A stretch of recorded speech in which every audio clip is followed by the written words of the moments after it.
Today we're talking about God's love. I don't know where you may have grown up in a broken home where you had parents who were barely there for you. You had grown up not knowing what true love is. You may be chasing things that is drowning you out, or is temporarily making you feel happy, and then chasing other things that you think could fill your empty void. You may think you are too far gone for God's love to reach you. I've done a lot of bad things. I'm not worthy for His gift of eternal life. Go ahead and think of the word deep, because we're going to be using that word throughout this devotion. Because God's love is unconditional. How can you even say that? How could His love be so deep to forgive me? God's love went after Peter. He saw two boats there alongside the lake. The fishermen had disembarked and were washing their nets. Getting to one of the boats, the one belonging to Simon, he asked him to put out a short distance from the shore. Then he sat down and taught the crowds from the boat. After he had finished speaking, he said to Simon, "Put out into deep water and lower your nets for a catch." Simon said in reply, "Master, we have worked hard all night and have caught nothing, but at your command I will lower the nets." When they had done this, they caught a great number of fish, and their nets were tearing. They signaled to their partners in the other boat to come to help them. They came and filled both boats so that they were in danger of sinking.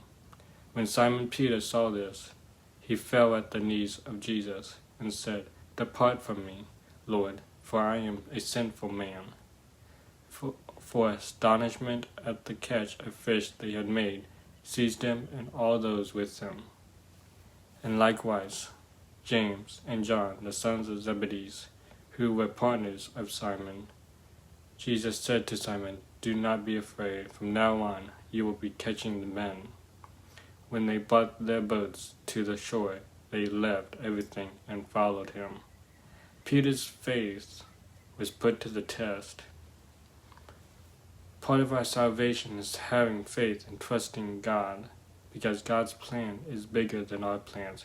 Even the smallest amount of faith can be incredibly powerful and transformative if we have small amount of faith in what God has in store for us. Big things come out of the little things we had imagined. So the first thing that we take is Jesus meets us at our worst. God's love reaches to the lost and unworthy, the sick and the hopeless. 2, Jesus goes out of His way for the lost. Jesus reaches out to the woman in Samaria. The woman was unconditionally thirsty, so she's been getting water at the well. But when Jesus approached her and asked for a drink, Jews couldn't associate with Samaritans due to different in beliefs. The Samaritan woman said to him, "You are a Jew, and I am a Samaritan woman. How can you ask me for a drink?" For Jews do not associate with Samaritans. Jesus answered, "If you knew the gift of God and who it is that asks you for a drink, you would have asked him, and he would have given you living water." If you knew the gift of God, the well is deep. There are things in our life that we are digging deep that has no end. She was spiritually digging things up in the past that could satisfy her. Maybe because you are so broken, feel no way out and lost, it's because you've been digging things up in your past trying to satisfy you. But the truth is, the only thing that is going to satisfy you is Jesus Himself. God finds the broken-hearted. God chases those who are lost. We are found because we were lost. He loved us as He finds us. We cannot outrun God's love. If you knew the gift of God, for the wages of sin is death, but because of God being rich in mercy, the true gift of God is simply this. Jesus came into the world, not to condemn it, but to save it. He came for the hurt, hopeless, and the brokenness. Jesus came to die on your behalf so that you could live a life that could not be lived out perfectly. Jesus lived a life that was sinless and blameless and perfect. Will you accept God's free gift of eternal life? Will you let Jesus satisfy you eternally? God's redemption starts with your surrender to Him. Will you take up your cross as Peter did when Jesus approached Peter to drop everything and follow Him? All that Jesus asks for you is your surrender, the surrender of your mistakes, the ultimate surrender to Him, the surrender of your life to Him.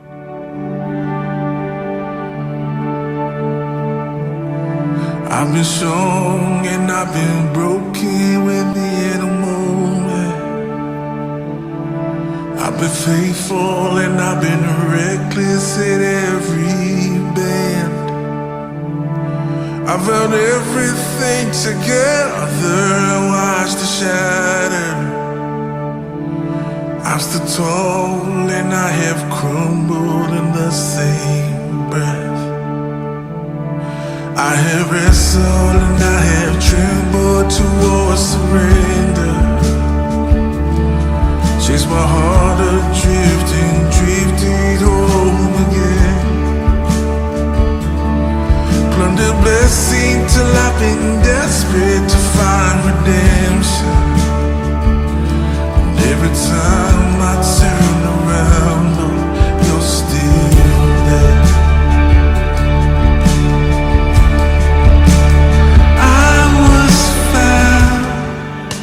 Before I was lost, I was yours. Before I was not, there's grace to spare for all my mistakes. And now I just rest me. And I know don't deserve this kind of love. Somehow, this kind of love's who you are.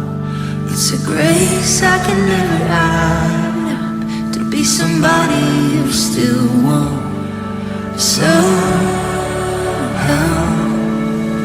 you love me as you found me.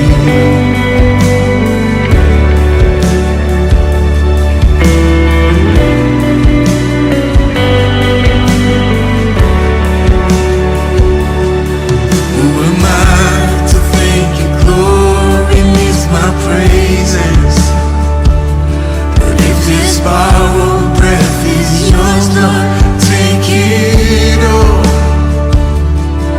You are faithful and you are gracious, and I'm just grateful to think you don't need a single thing, and still you want my heart. I was found before I was lost. I was yours before I was not.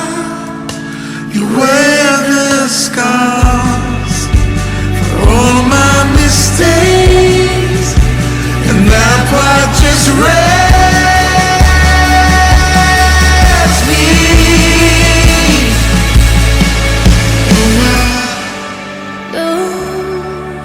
I don't deserve this kind of love.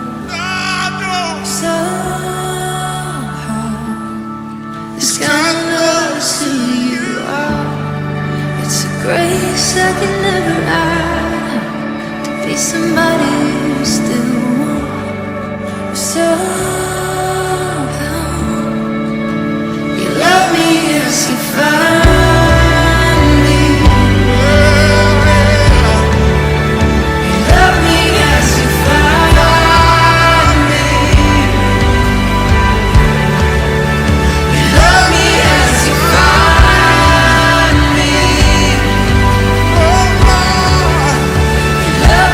As you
deserve this kind of love, but somehow